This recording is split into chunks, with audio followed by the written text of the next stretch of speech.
Manfaat dan bahaya ceker ayam, fakta medis yang wajib kamu tahu. Siapa pecinta ceker? Enak banget.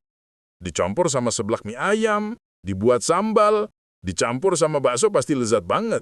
Tapi di balik kelezatannya, apakah ceker ayam itu punya manfaat kesehatan atau malah berbahaya bagi tubuh?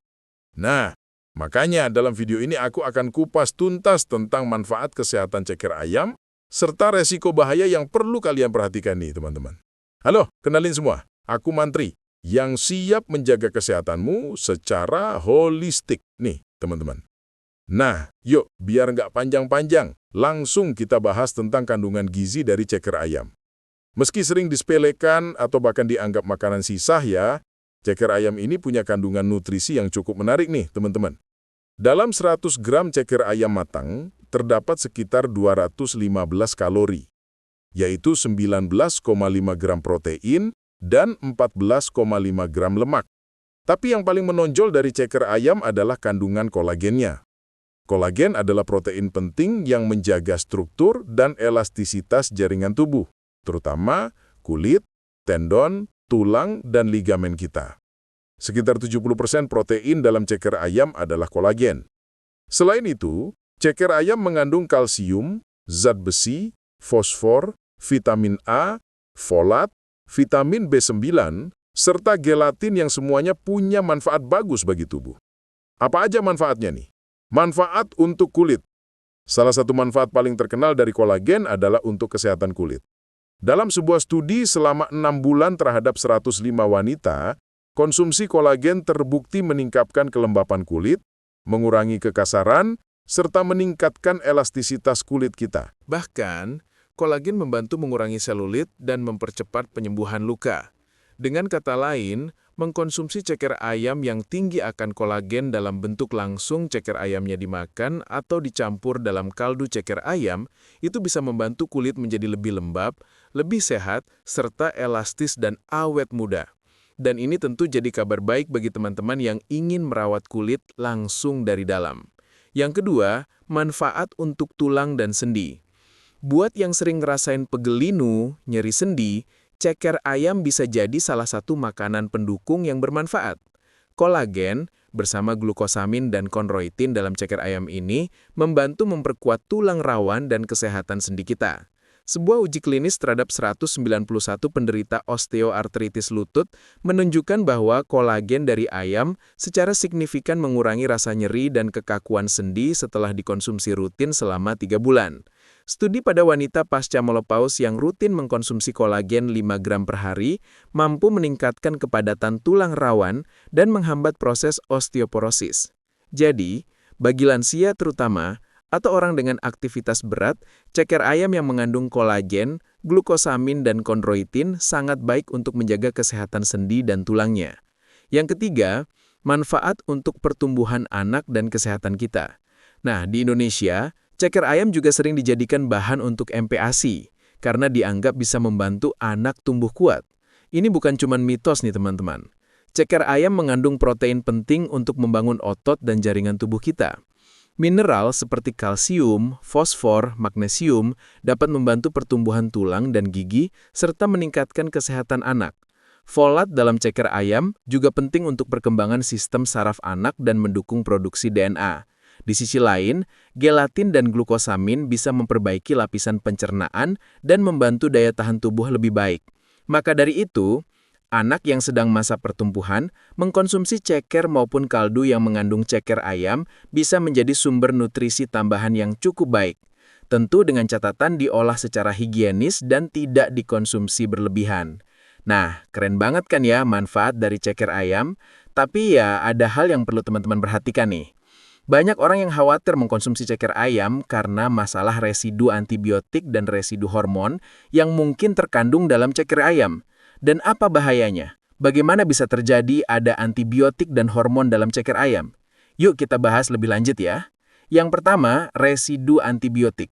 Nah, di peternakan modern, antibiotik diberikan kepada ayam bukan hanya ketika ayam itu sakit, tapi juga seringkali sebagai pencegahan penyakit atau dulu sering digunakan untuk mempercepat pertumbuhan.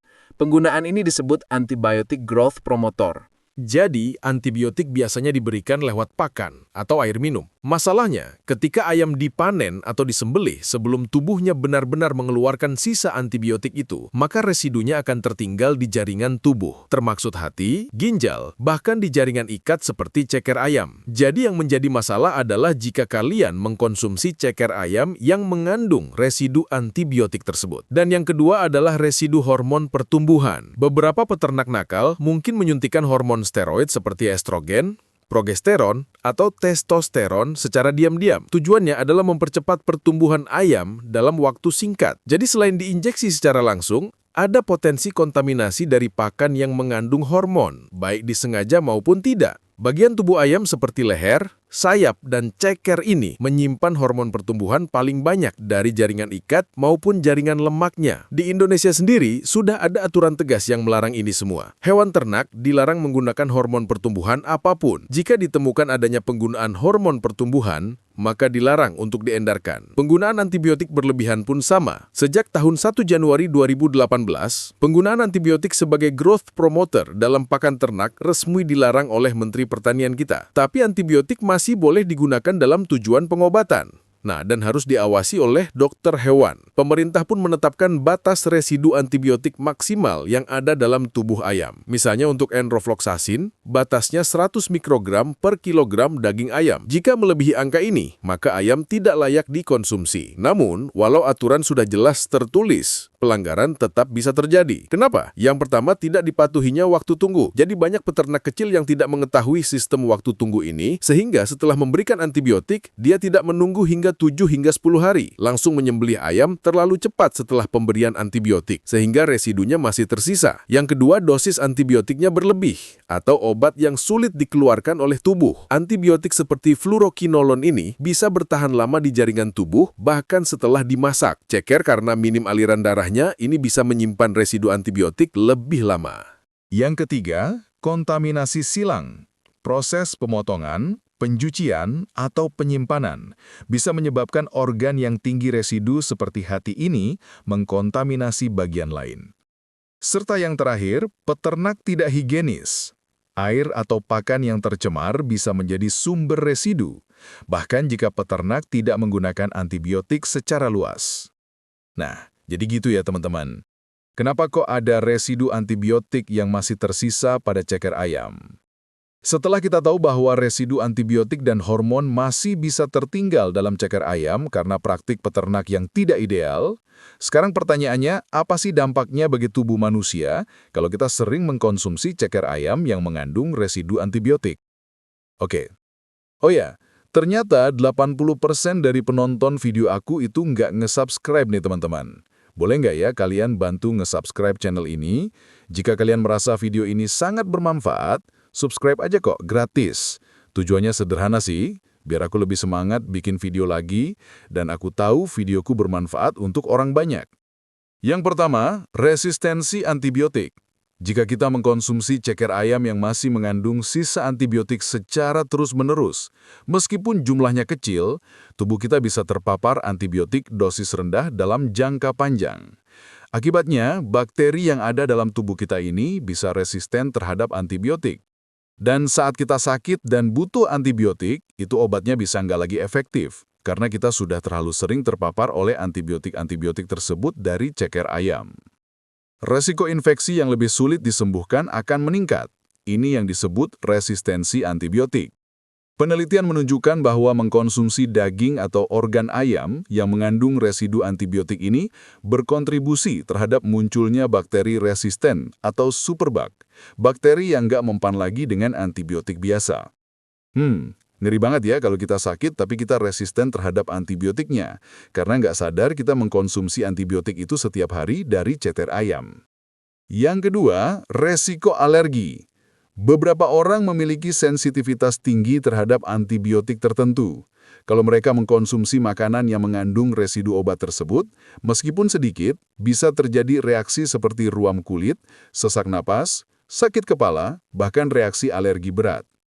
Selain itu, antibiotik seperti kloramfenikol dan nitrofuran diketahui bersifat toksik bagi manusia dan bisa menyebabkan gangguan sumsum tulang, kerusakan hati atau ginjal, dan bahkan punya potensi karsinogenik jika dikonsumsi jangka panjang. Jadi bisa menyebabkan kanker nih teman-teman. Yang ketiga, gangguan flora usus dan pencernaan. Konsumsi antibiotik dalam dosis kecil tapi berulang bisa mengganggu keseimbangan hormon pada pencernaan kita, memicu diare, kembung, nyeri perut, bahkan melemahkan daya tahan tubuh kita. Hal ini sangat terjadi pada anak-anak dan lansia yang sistem pencernaannya tidak sekuat orang dewasa sehat. Nah, itu tadi efek residu antibiotik. Sekarang kita akan bahas tentang efek residu dari hormon pertumbuhan.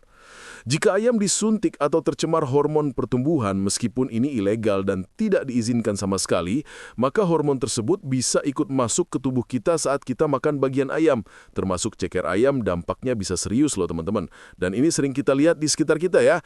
Yang pertama, pubertas dini. Iya, ini pada anak-anak terutama perempuan, asupan estrogen dari luar bisa memicu pubertas awal. Penelitian yang dimuat oleh Journal of Women's Healthcare menyebutkan bahwa konsumsi daging ayam yang tinggi kandungan estrogennya ini merangsang menstruasi dini pada anak. Jadi anak perempuan yang harusnya baru menstruasi di kelas 1, 2, 3 SMP gitu ya, itu sudah menstruasi di kelas 6, 5, bahkan kelas 4 SD. Sudah menstruasi akibat paparan hormon estrogen terlalu dini dan berlebihan. Salah satunya dari daging ayam yang tinggi akan estrogen. Yang kedua, gangguan kesuburan. Nah, pada pria, kelebihan estrogen bisa menurunkan kualitas sperma. Pada wanita, bisa mengganggu hormon reproduksi dan siklus menstruasinya. Yang ketiga, resiko kanker. Estrogen yang berlebihan dikaitkan dengan peningkatan resiko kanker payudara, kanker rahim, dan kanker prostat nih teman-teman. Dan yang terakhir, hormon pertumbuhan yang masuk ke tubuh bisa mengganggu pengaturan metabolisme tubuh. Bahkan pada studi di Pakistan menunjukkan bahwa tikus yang rutin diberi makan ayam broiler itu mengalami kenaikan berat badan berlebih daripada tikus yang diberi makan ayam organik. Ya, bagaimana dengan manusia? Nah, mungkin ada yang berminat untuk mengeceknya pada manusia. Membandingkan antara manusia yang rutin mengkonsumsi ayam broiler dengan manusia yang rutin mengkonsumsi ayam organik nih teman-teman. Jadi kesimpulannya, bahaya utama dari ceker ayam ini bukan dari cekernya sendiri ya. Ceker sangat bermanfaat bagi tubuh kita karena mengandung kolagen, glukosamin, kontroidin, dan nutrisi super lainnya. Namun bagaimana ayam dibesarkan, dipelihara, dan dipanen, itulah yang menyebabkan ceker berbahaya. Jika ayam diberi antibiotik atau hormon secara tidak sesuai aturan, maka residunya bisa tertinggal dan membahayakan kesehatan. Efeknya memang nggak langsung terasa hari ini juga nih teman-teman, tapi bisa terjadi terus-menerus tanpa kita sadari. Lalu, apakah hanya ceker ayam yang mengandung residu antibiotik maupun residu hormonal? Tidak semua bagian tubuh ayam menyimpan residu obat dalam jumlah yang sama ya teman-teman.